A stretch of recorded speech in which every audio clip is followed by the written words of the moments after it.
তো হ্যালো বন্ধুরা, সবাইকে শুভ সকাল। আর সবাই কি করছো জানি না।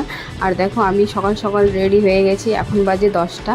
তো আমরা দুজন যাচ্ছি সন্তোষী মাতার মন্দিরে, কেন কি আমাদের বাড়ির পাশেই সন্তোষী মাতার মন্দির আছে, সেখানে পুজো হবে। তো দেখো মন্দিরটা, এটা হচ্ছে সন্তোষী মাতা মন্দির। আর এই জায়গাটা যে হচ্ছে আমাদের বাড়ির পিছনে কিছু দূরে। আর এই মূর্তিটা হচ্ছে যার এটা জায়গা, যে মন্দিরগুলো বানিয়েছে তার মূর্তি নতুন করে বানিয়েছে। আর এখানে শুধু সন্তোষী মাতা মন্দিরও না, তো এখানে আছে শিব মন্দিরও। এখানে শিব পূজাও হয়, সন্তোষী মাতার পূজাও হয়। এখানে দেখো অনেক রকমেরই পূজা হয়।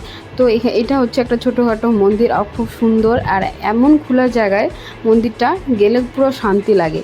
তো যাই দেখো আমি টিকা দিয়ে দিচ্ছি আর আশীর্বাদ নিয়ে নিচ্ছি। তারপর দেখো ও টিকা পড়তেছে। ও বলেছে যে একটু ছোট্ট করে দেবেন, কিন্তু দেখো টিকাটা একটু পরে কত লম্বা করে পরিয়ে দিয়েছে। আর এটা হচ্ছে দেখো শিব মন্দির, এখানে শিবরাত্রির দিন পুজো হয় আর খুব ভালো লাগে। আর তোমরা অবশ্যই আসবে। আর এখানে তো আমাদের ছোটোখাটো মন্দির, কিন্তু মেন হচ্ছে সন্তোষী মন্দির আমাদের তারাবাড়িতে আছে। আর এইটা দেখো সন্তোষী মন্দির, কত সুন্দর লাগছে, খোলামেলা জায়গা। আর আমার বরমশাইয়ের টিপটা দেখো কেমন মানিয়েছে।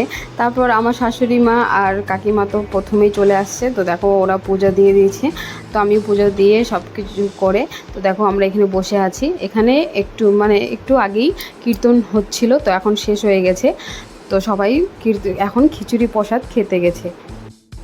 এটা হচ্ছে পুরোপুরি নেপালি মন্দির একটা, এখানে কুরআন টুরান সব কিছু হয়, ভাল লাগে খুব। আর এখানে দেখো আমরা চলে আসছি এখন খিচুড়ি প্রসাদ খাওয়ার জন্য। তো খিচুড়ি প্রসাদ খেয়ে আমরা চলে যাব বাড়ি। তো তোমরা কি করছো অবশ্যই কমেন্ট করবে। এখনকার জন্য বাই বাই।